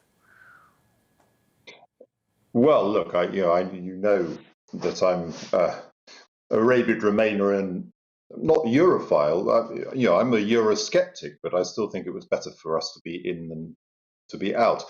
And the euro was, you know, it has many flaws, and it demands closer integration. it's a big problem. I'm not going to defend. I applaud the the aspiration behind it, the thinking, the causes, reasons for it. But it is a big problem. But the EU's been around 50, 60 years now. It's a work in progress. It's constantly evolving. You can always point to the flaws, the weaknesses, the structural impediments. But Roger Cohen of the New York Times once described the EU as a most miserably marketed miracle, which struck a chord with me. For all its faults, for all its drawbacks, for all its bureaucracy and wastefulness and arrogance, and I accept all of that, it has pulled the continent together. It's made another war on the continent seem almost impossible. It's united the continent. We now have a continent-wide road system, aviation system, currency, almost continent-wide. It's achieved an incredible amount in its relatively short lifespan. And it's very easy to focus on its problems, but it keeps surmounting them and it keeps going. And there are more countries that want to join it than want to leave it. So I'm sure it will get over these problems as it has in others in the past. Martin, thank you ever so much. And I do tend to agree with you. As much as I may not be a fan of the EU, it's very good at tackling a crisis and pushing for deeper integration. So I think we agree on that point, at least. Martin Fletcher, who was a journalist for The Times and is now an author. Now, political journalist and commentator George Paszczynski is with me now, and he's here to give us the view from Poland. George, lovely to have you in the studio. People talk about an emerging East-West divide in the European Union, with states such as Poland and Hungary seeming to be dissenters, especially Poland at the moment, having a bit of a fracas with Brussels over the allocation of European recovery funding, and Brussels saying, well, you're not playing by our rules. Talk to me a little bit about what's going on in that dispute. Sure. First of all, I think the Schumann's spirit is dying to some extent. It is now the Spinelli's idea that's coming out of the grave. The federalization of the European Union is the only way. I do not think that this is a divide between the West and the East, because you have a lot of voices coming from France, Italy, that are very concerned with where the EU is heading. And I think that could be one of the reasons. France is having an election next April, very soon. Whether Macron will stay in his position or whether we will have a new leader of France, it may shake the EU a little bit, because France is being tired of being the second most important country in the EU. They want to change something. And the eastern countries, the Visegrad especially, but also other players in the region, they're seeking other alliances. They're tired of being pushed around. It seems that the EU is not seeking that dialogue, especially recently. Some of the words that have been used in the debate against Poland or Hungary, I had not seen during the Brexit debate. The Brits were not treated the way Poland is treated at the moment. I do not know why that is. I think people in Brussels may misunderstand the spirit of the Polish people, who do not like to be pushed around. They would rather have a dialogue, how to improve the European Union, how to reform it, how to change it. And Poland is changing some of its judiciary issues. It's complicated. Poland has only been a free country for 30 years after the fall of communism. It takes time. But it seems that the EU will point every single little issue that Poland is doing. We're now talking about the judiciary when it comes to Poland. But a few years ago, I remember, there's a part of Poland, there's a shore that does not have access to the Baltic Sea. And Poland does have the access, but there are some ports that do not, cannot access it, so they must go through Russian waters. So the Polish politicians came up with a way to build a channel through that little bit of land to have its own access without asking Russia for the permits. boom, EU was there, bashing Poland for cutting trees and killing the ecology in that, it's literally a 1 kilometer little area. So it seems that for some reason EU has a grudge, but I wish I could be that optimistic as Mr. Fletcher and hope that everything will be all right as soon as possible. Do you think it's because actually fundamentally at the moment Poland has a right-wing leader, and what the EU would say is, well, the values perhaps that he is espousing are not the values that we espouse as a continental bloc? The sticking point that is what reports in the newspapers at the moment is constantly arguments over the rights of LGBTQ people in Poland. And do you think that's why the EU feels that they have carte blanche to talk down to you, to treat you as if you're being a bad-natured country? I think this may be a very strong argument. I did follow some cases in the French administrative courts, in the German courts, and many of the cases said that it's not very clear which law is supreme in certain cases. I mean, in Germany, it was the ECB buying bonds, and at that time, EU was criticizing Germany, but not the way it's criticizing Poland. So perhaps there is that ideological divide, which makes me sad, because it shouldn't matter which government is in power. We should be cooperating as a European Union and heading towards a similar direction. But it seems that ideology wins and there are better and worse governments. If the European Union is, as you predict, will fully federalise, and that's a view I share, in fact, it seems to me that Europe only ever talks about deeper integration. Do you think that's a situation that the Polish people would accept? Well, it depends what you mean by federalisation. I spoke to some people from Brussels. I have a lot of friends work in the European Parliament, Commission, etc. But some of them told me, George, listen, we are either creating that one superpower with the same army, flag, anthem, and we can compete with China, America and others, or we will be little nations competing with each other. So that is a view that a lot of people have. But a lot of the European nations strongly disagree. So I think either the nations' opinions will be crushed and we will be heading towards a superpower, which I think is possible, or the EU will have to reform and come back to the idea that was, even just 20 years ago of independent nations cooperating with one another. And I think that was the European Union that a lot of those countries joined. I think maybe even some countries would wonder whether they would still want to join if had they known 20 years ago that today this would be a constant dispute and a collision with Brussels. George, thank you so much for coming into the studio and talking to me today. It's been a pleasure. Thank you for having me. Well, after the break, the COP26 climate conference turns its attention to business and private finance. But do we need to play our part as consumers too? But first, let's have a look at the weather. Hello again. It's a bit cold out there this afternoon, particularly in the north wind. Showers in places carried along by that northerly wind, but some brighter spells, especially towards the west. In the east, a slight change in wind direction compared to recent days has brought more cloud and showers in from the North Sea. But even here, there will be interludes between the downpours and some brighter spells at times. Heading into the evening and overnight, any showers inland readily disappear, and the cloud that we've seen across large parts of the south also tends to break up. Still a bit more of a breeze and showers coming along for western and eastern coasts, in particular 1 or 2 for northern Scotland. Where that happens, it will stay frost-free. But inland, still a bit of a breeze, so not a widespread frost, but a touch of frost in some sheltered spots across England and Wales, and more isolated across parts of southern and central Scotland. Although here it could be -4, -5 Celsius in 1 or 2 spots first thing. Nevertheless, despite the chill, plenty of sunshine actually across much of the UK. A sunnier day on the whole compared to today.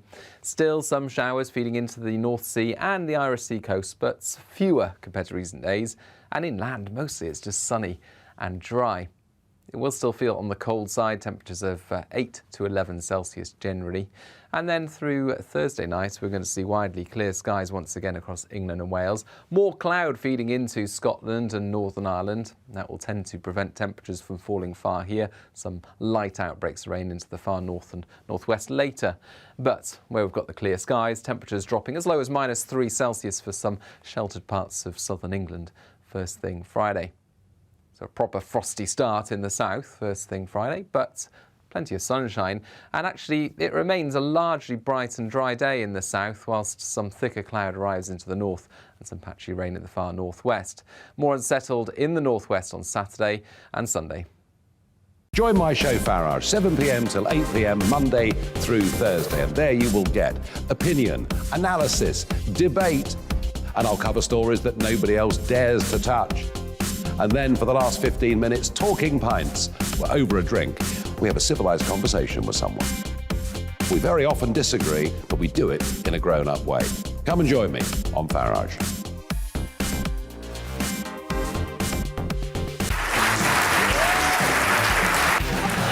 My name is Andrew Doyle.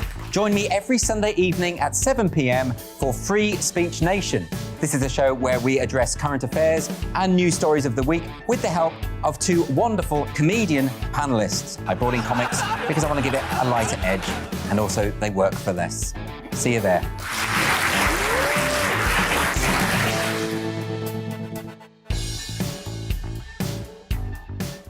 I'm Colin Brazier.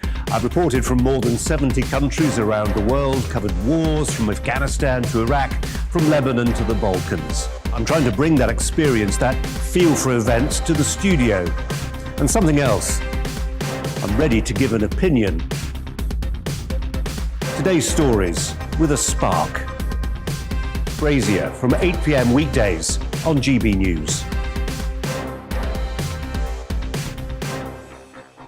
Join us for Political Correction. We're here every Sunday to correct politics and put you, the people, back in charge. We talk about all areas of the United Kingdom, including Northern Ireland. Our debate goes way beyond the Westminster Village. It's about the real country. It's about your opinion. So please, we want you to tell us what you think. This is Political Correction. Every Sunday morning from 10 a.m. here on GB News.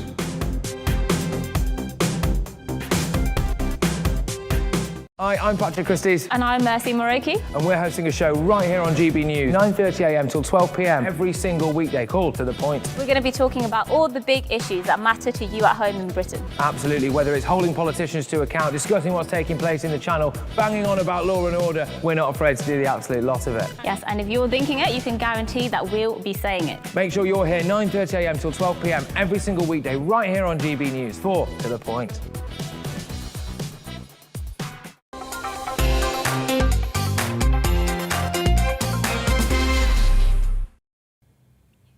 Boris Johnson has said whether or not the COP26 UN Climate Summit is successful is a question of will.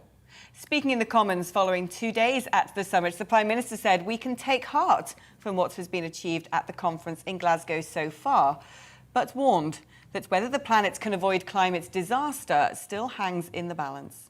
His comments come after Chancellor Rishi Sunak said the private sector also needs to step up to help fund the global fight against climate change, in addition to public funds. He announced that private firms will be legally obliged to produce transition plans for becoming more green or risk financial penalties. 6 years ago, Paris set the ambition. Today in Glasgow, we're providing the investment we need to deliver that ambition. Everyone, everywhere, having fresher water to drink, cleaner air to breathe, better insulated homes in which to live. That's the vision we're asking you to commit to. That's the opportunity we're asking you to invest in. And that's the work that we're asking you to begin today. Well, our political editor, Darren McCaffrey, is live at the COP26 summit in Glasgow and joins me now. Darren, give us an update on this. Today's all about the financial discussions, isn't it? What sort of comments have been coming out from COP26 today? Yeah, it really is, Alex. In many ways, how do you reach these kind of rather ambitious climate change targets that countries seem to be set? Well, in the end, it's kind of following the money, isn't it? Because it's going to involve an awful lot of money. And you're right to say today was kind of Finance Day. We've seen finance ministers from across the world here. Janet Yellen, for example, the US Treasury Secretary, was here. Rishi Sunak, who you've just heard from, the Governor of the Bank of England, was addressing COP26 as well. And Rishi Sunak's argument essentially is that the private sector needs to play a big role in this as well. Prince Charles was making the same argument in Rome at the weekend and earlier in the week here in Glasgow. And that's why they've come up with this idea of $130 trillion funds, or the assets, $130 trillion assets that are going to align now to kind of become greener. In that essence, that going forward they're going to try and set these rather ambitious targets to try and meet some of those climate change ambitions over the next 5, 10, 15 years or so. Saying that when you talk about these almost eye-watering sums of money, I mean, it's difficult to imagine what $130 trillion looks like. It does pose that question of how is it possible at all to try and track that money is going towards green investment or not. And then there is also controversy, and you've alluded to this, about legally obliging companies to kind of state publicly how they are doing in the progress to become greener. Many will feel that is a step too far for the government. Many will feel that that is going to only add to the kind of bureaucracy and red tape and the costs for businesses, and that may well get passed on to consumers. But the argument from the kind of delegates and negotiators and the politicians here at COP is that in the end, this cannot simply be left to government or indeed just to individuals, but the mantle has to be taken up by private business as well. Thank you, Darren, for your update.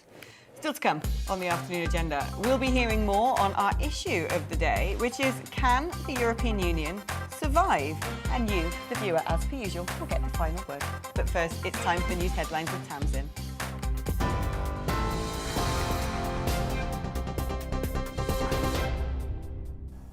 Thanks, Alex. Here are the latest headlines. The British skipper caught up in the post-Brexit fishing row has been told he can leave France immediately. A French court has also ruled that the captain of the Scottish trawler, John D. Ward, does not have to pay a deposit for the release of his boat. Conservative MP Owen Paterson has avoided suspension following a vote in the Commons. That's after the Standards Committee recommended a 30-day ban for breaching lobbying rules. MPs voted to approve an amendment to consider reforming the House of Commons standards system. The UK's financial companies have been given 2 years to submit their plans to achieve net zero targets. The Chancellor, Rishi Sunak, told the COP26 conference they'll be checked against standards set out by green industry leaders. The head of South Western Railway has praised the driver involved in a collision near Salisbury on Sunday, saying his actions prevented a much more serious incident.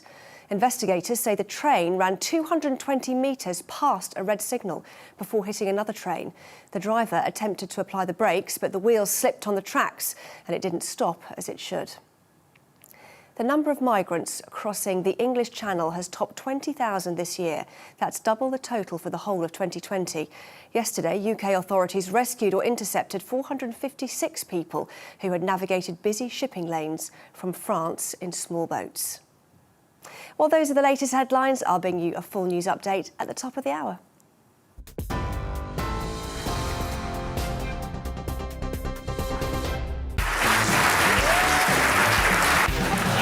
My name is Andrew Doyle. Join me every Sunday evening at 7 p.m. for Free Speech Nation.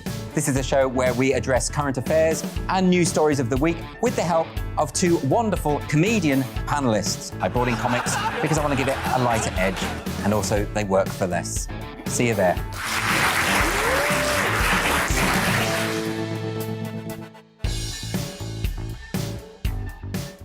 I'm Colin Brazier. I've reported from more than 70 countries around the world, covered wars from Afghanistan to Iraq, from Lebanon to the Balkans. I'm trying to bring that experience, that feel for events, to the studio. And something else, I'm ready to give an opinion. Today's stories with a spark. Brazier from 8 p.m. weekdays on GB News. Join us for Political Correction. We're here every Sunday to correct politics and put you, the people, back in charge. We talk about all areas of the United Kingdom, including Northern Ireland. Our debate goes way beyond the Westminster Village. It's about the real country. It's about your opinion. So please, we want you to tell us what you think. This is Political Correction. Every Sunday morning from 10 a.m. here on GB News.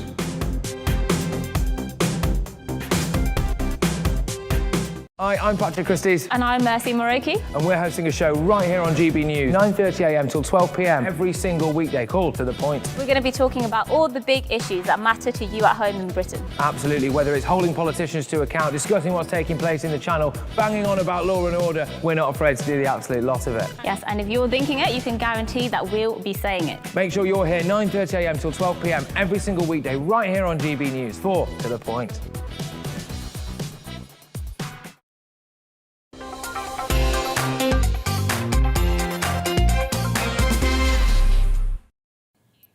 Welcome back. Now, research shows women diagnosed with breast cancer at a young age have a greater chance of it spreading to other parts of the body.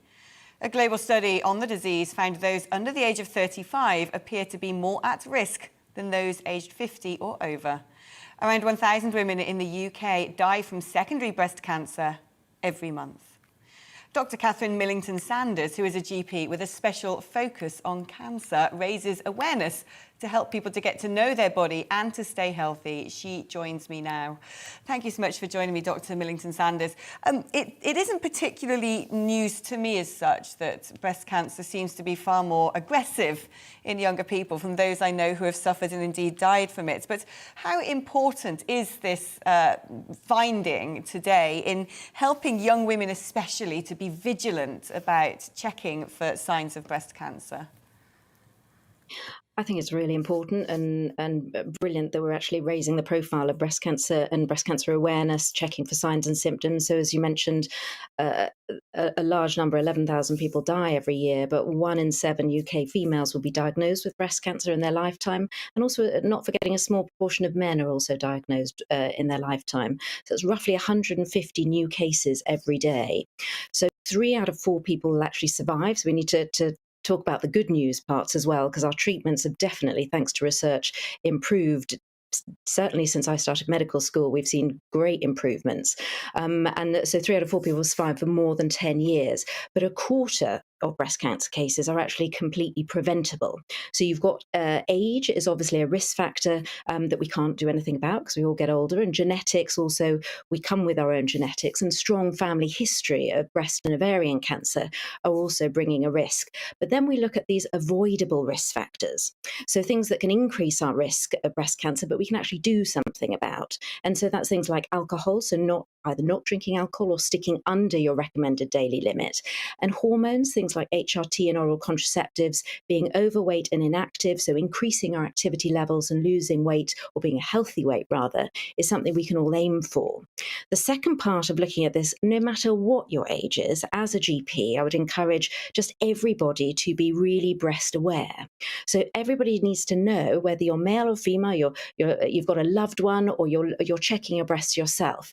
You want to be able to look for any visible changes in shape or size. So it's usual for people not to have identical breasts, but it's the change that's important. You look for skin changes such as dimpling, puckering, or rashes around the nipple, and you want to sort of touch and feel for any lumps or bumps, right up from your clavicle up here into your armpit and all around your breast tissue on both sides, obviously.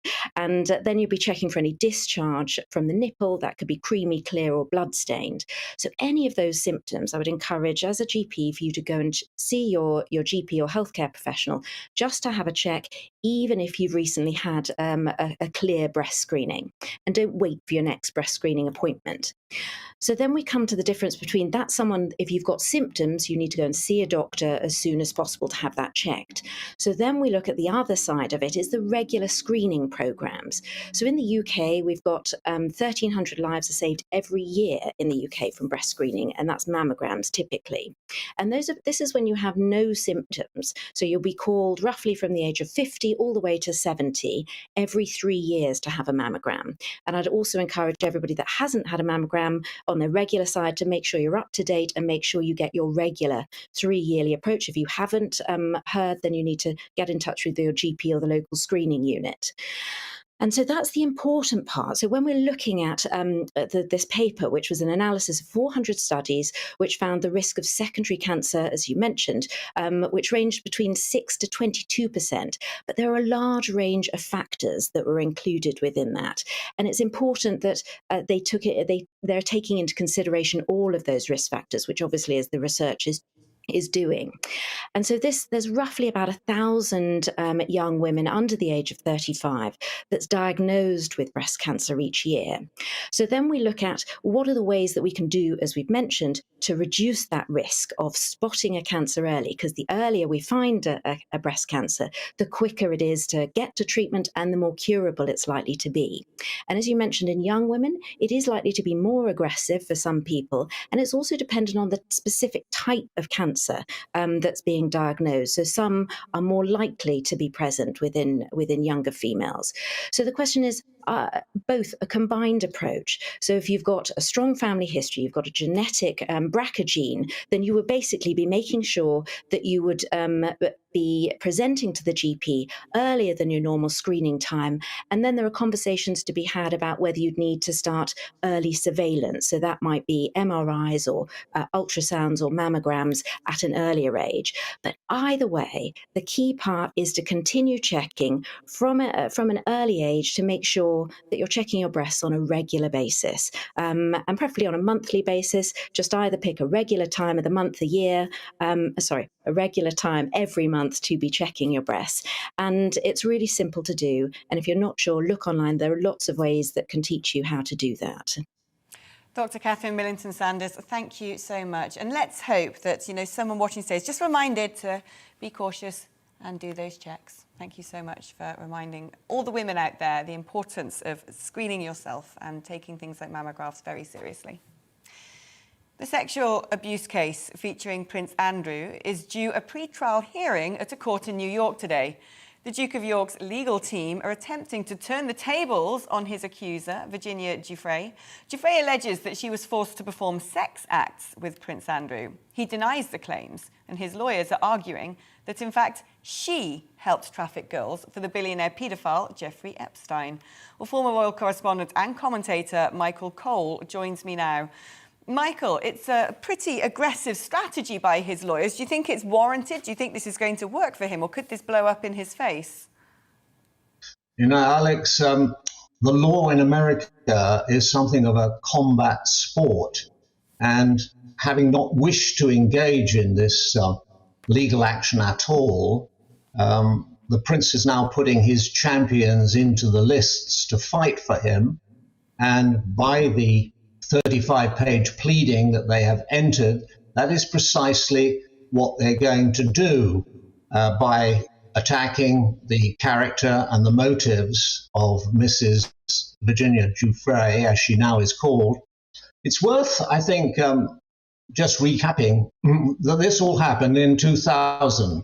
Allegedly, the young Virginia Roberts, as she was then, was trafficked by Jeffrey Epstein to the Virgin Islands, the American Virgin Islands, an island that Epstein owned there, to New York, and also to London for sex with Prince Andrew. Now, he has said he couldn't have denied this more clearly. He said in that memorable car crash interview with Emily Maitlis in November 2019, and I'll read his words because they're worth hearing. He said, "It didn't happen. I can absolutely categorically tell you it never happened. I have no recollection of ever meeting this lady, none whatsoever." Now, when the Queen's second son, Prince of the Royal Blood, tells you that he's not guilty, I think we have to accept that, and I certainly do accept his word. Now he's got to go into court and he's got to disprove these allegations against him. And the tactics, as you intimated in your excellent introduction, are risky, because if you start attacking somebody's character, the probability is that they will come straight back at you.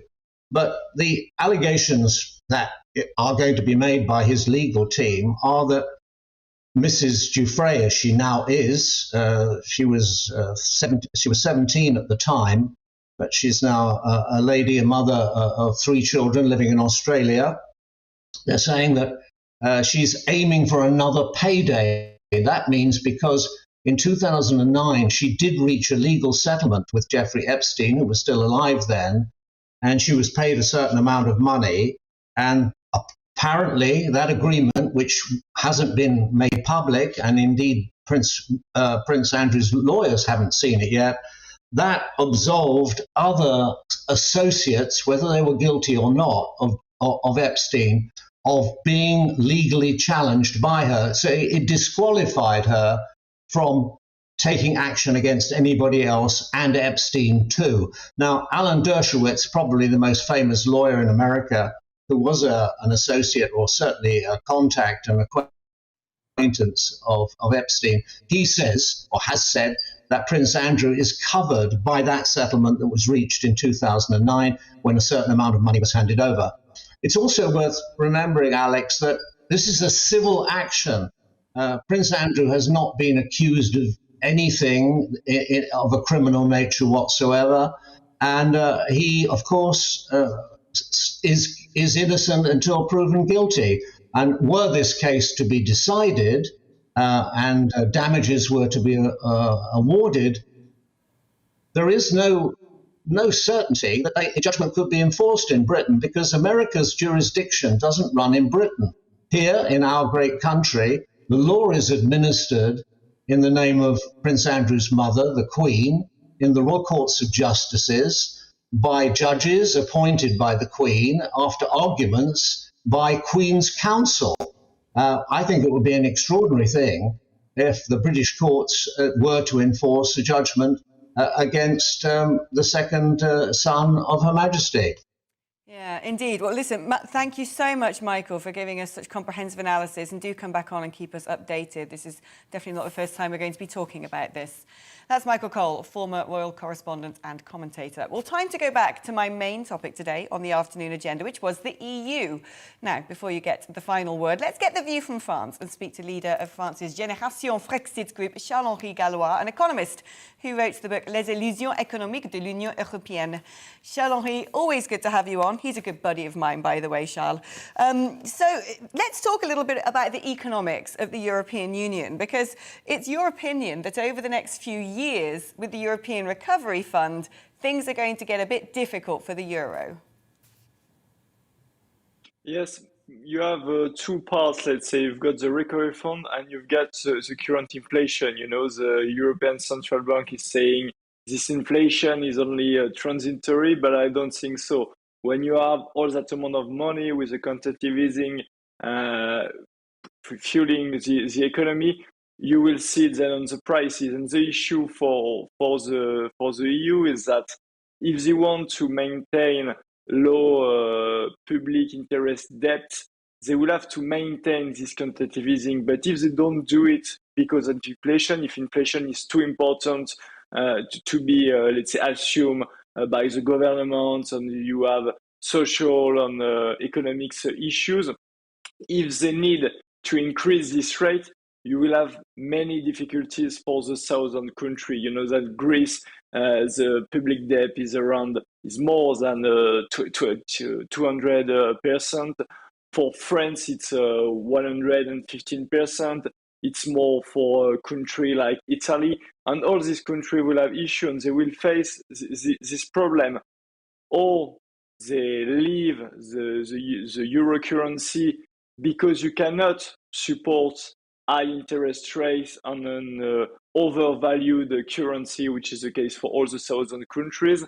So maybe my hypothesis is that with inflation, it could lead to the eurozone, let's say, collapse, because some country will need to leave the European Union. I mean, we've seen this before after the financial crisis in 2008, and the EU took extremely drastic measures to save the euro.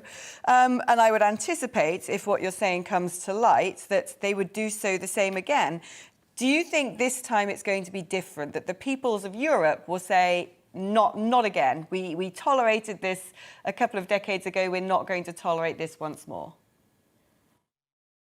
Well, the times are quite different, because back in 2008, you had lower public debt. So you could say that, yes, we will save the economy, we will create more debt because you had lower debt. And the main issue also is that it was the beginning in 2008 of the quantitative easing. So you didn't see this inflation. Now that you have this inflation, you will have big issues for the, let's say, the common citizen. Now you see that you have energy price rising. Some say that it's just due to COVID-19, the difference between the offer and the demand, but I don't think so. I think that when you fuel that amount of money, at the end, you will find it in the price. At the beginning, you have only seen it in the, for example, real estate. You have seen it in the stock market exchange, but you didn't see it, let's say, in the daily price or the price, the consumer inflation rate, which is the CPI, the one that is shown in the media, and you know that the real estate is underestimated in this index. So now you are seeing it in the daily food, in the daily products, and that could lead to big issues, social and economical. And in the Eurozone, it's even worse because you don't have your proper let's say, monetary policy. So that's why I think it could lead to the end of the euro currency, which would be a good thing for France. Charles-Henri, always great talking to you. Thank you so much. Merci beaucoup. Well, now that we've heard from the last of our guests, it's time for you, the viewer, to have your say. Steve says the EU can't survive when it's going to have to bail out massive economies that are on the verge of collapse, especially after COVID. Dan says, yes, it will, because too many of the rich countries in it are making too much money from it to allow it to fail. But it would be great to see a few more countries leave. The EU is a hideous organisation and it's only ever going to get worse. Carl says, it seems that now more and more civilians in the EU are waking up and realising that the EU is bad for them. Soon other leave parties will get voted in and countries will leave the EU. The sooner the better, he says. Zach says, it's done for. It's run by soulless globalists that don't understand the way humanity or societies work. They will be their own undoing. Harsh words. Well, the results on our poll on Twitter, can the European Union survive? 83% of you say no and 70% say yes. Just one last word from me. I want to dedicate this programme today to the late, great Robert Rowland, who is an MEP for the Brexit Party. He sat by my side in the European Parliament during the time that I also served as an MEP. He made me laugh every single day, and we sadly lost him in January 2021. I know he would have enjoyed this programme, and R7, I miss you every day. Right. You've been watching The Afternoon Agenda with me, Alex Phillips. Do join me again tomorrow. We're talking comedy, a bit lighter, 4 p.m. till 6 p.m. Meanwhile, have a wonderful evening. Hello again. Clearing skies overnight will lead to a frost in places by Thursday morning. But despite the chilly start, plenty of sunshine throughout the day for many places. Not for all, though. We've still got a northerly wind across the country, high pressure to the west, and that northerly wind continues to feed some cloud and showers into mainly coastal parts of eastern England, as well as western England and West Wales. The showers in the north of Scotland, Northern Ireland, tending to ease away overnight, and inland, clearing skies will lead to those plummeting temperatures. We're looking at temperatures dropping to 3 to 6 Celsius generally, but in sheltered parts of England, Wales and southern and central Scotland, a few degrees below freezing possible first thing Thursday. But a bright start for many, plenty of sunshine. I think sunnier skies for central and southern England compared to what we saw through Wednesday. Still some showers feeding into the North Sea coast and West Wales as well as Cornwall. But on the whole, fewer showers compared to recent days, more sunshine and more pleasant feel. But still a gusty, cold wind and temperatures a little below average for the time of year, 8 to 11 Celsius. Some cloud then spills into the north and northwest of Scotland on Thursday night. That then eventually reaches Northern Ireland and southern Scotland by midnight. With that cloud, temperatures will hold up in the north, but further south, clear skies and lighter wind will lead to a more widespread frost. Lower temperatures as well, as low as -3 Celsius, I think, in some sheltered spots first thing Friday. But you can see the clear blue skies there across much of the south on Friday, and it stays largely sunny in the south throughout much of the day.